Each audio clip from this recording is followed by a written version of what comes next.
ট্যাংরায় চীনা স্কুল ফাঁকার নির্দেশ হাইকোর্টের। স্কুল থেকে আধা সেনা জওয়ানদের সরানোর নির্দেশ। আরজি করে মোতায়েন সিআইএসএফ এর জন্য স্কুলের ঘর নেয় রাজ্য।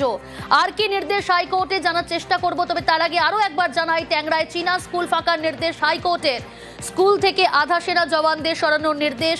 আরজি করে মোতায়েন সিআইএসএফ এর জন্য স্কুলের ঘর নেয় রাজ্য। 2 মাসের জন্য নেওয়া হয়েছিল স্কুলের 8টি ঘর।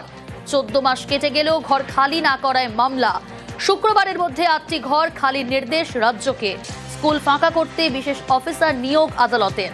সিআইএসএফ এর গ্রুপ কন্ডাক্টরের তদারকিতে স্কুল ফাঁকার নির্দেশ। 16 ফেব্রুয়ারি পরবর্তী শুনানির দিন, রিপোর্ট জমা। স্কুল ফাঁকা করে রিপোর্ট দেবেন বিশেষ অফিসার।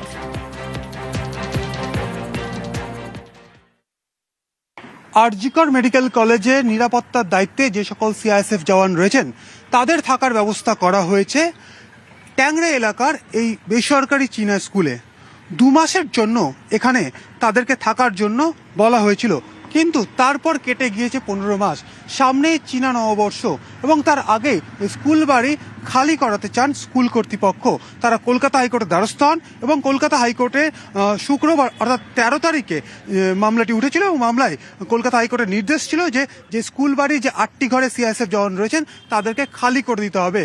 আজ শনিবার, আজও দেখা যাচ্ছে যে স্কুলে সিআইএসএফ জওয়ানরা রয়েছেন। অর্থাৎ কলকাতা হাইকোর্ট যে অর্ডার দিয়েছিল যে শুক্রবার অর্থাৎ 13 তারিখে এই স্কুল বাড়ি খালি করে দিতে হবে, সেটা কিন্তু এখনো পর্যন্ত হয়নি।